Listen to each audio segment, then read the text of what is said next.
અમદાવાદમાં આજે red alert છે, જેના જ ભાગરૂપે શાળા કોલેજોમાં રજા ગઈકાલથી જ જાહેર કરવામાં આવી, પરંતુ હજી સુધી કેટલાક વિસ્તારમાં વરસાદ નથી વરસ્યો। ત્યારે બીજી આગાહી એ છે કે અમદાવાદમાં સાંજે વરસાદ શરૂ થવાની સંભાવના છે। CDSE સિસ્ટમ મુજબ બપોરે 3 વાગ્યા બાદ મેઘમહેર થશે અને રાત્રે 11 વાગ્યા સુધી શહેરમાં વરસાદ પડી શકે છે। ઈસનપુર, લાંભા અને સરખેજમાં ભારે વરસાદની આગાહી। આ ઉપરાંત બોડકદેવ, વેજલપુર અને જોધપુરમાં પણ વરસાદની આગાહી કરવામાં આવી છે। વરસાદની આગાહીના પગલે AMC સજ્જ છે।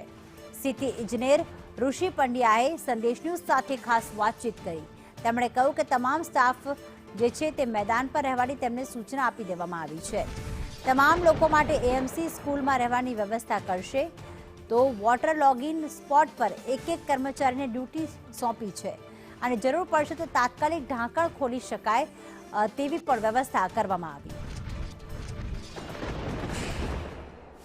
અમદાવાદમાં આજે અને આવતીકાલે હવામાન વિભાગ તરફથી ભારે વરસાદની આગાહી આપવામાં આવી છે, રેડ એલર્ટ આપવામાં આવ્યું છે। ત્યારે અમદાવાદ કોર્પોરેશન પણ સીડેક ટેકનોલોજી જે છે એનો ઉપયોગ કરી અને અમદાવાદના કયા વોર્ડમાં વરસાદની સ્થિતિ હશે, શું હશે એ દર વખતે જાણે છે। એ આપણે ફરીથી અહીંયાથી જાણીશું। આ 4 વાગ્યાની સ્થિતિ છે, એ 4 વાગ્યા મુજબ જોઈએ તો 4 વાગે વરસાદ જે છે એ વડોદરા તરફથી નીચેથી એટલે કે અમદાવાદની અંદર પ્રવેશ થશે, જેમાં વસ્ત્રાલ, ઓઢવ, ગોમતીપુરા, નિકોલ, કઠવાડા સહિતના વિસ્તારો છે ત્યાં ભારે વરસાદની સ્થિતિ છે અને એ ધીમે ધીમે વરસાદ છે તે અમદાવાદ સિટીની અંદર આગળ વધશે। આ પરિસ્થિતિ વચ્ચે કોર્પોરેશનની ટીમ જે કામ કરી રહી છે, સિટી ઇજનેર છે ઋષિભાઈ પંડ્યા, એમની સાથે વાત કરીશું।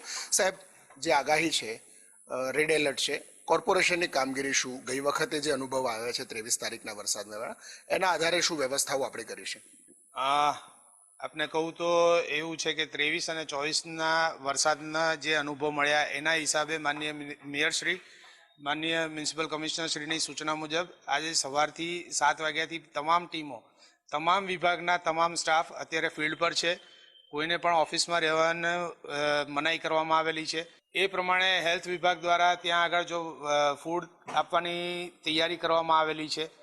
સેમ એન્જિનિયરિંગ વિભાગ તરીકે વાત કરીએ તો એન્જિનિયરિંગ વિભાગ દ્વારા સતત સવારે 7 વાગ્યાથી, ઇનફેક્ટ ગઈકાલ રાતથી જ ડિસિલ્ટિંગની કામગીરીમાં વધારે જોર આપવામાં આવેલું છે। ડિસિલ્ટિંગ મશીનરીઝ સાઇટ પર ડિપ્લોય કરી દેવામાં આવેલી છે।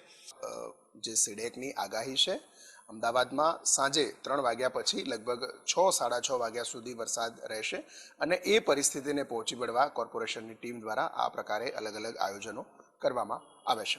કેમેરામેન કુંતલ મહેતા સાથે હિરેન રાવલ, સંદેશ ન્યૂઝ, અમદાવાદ।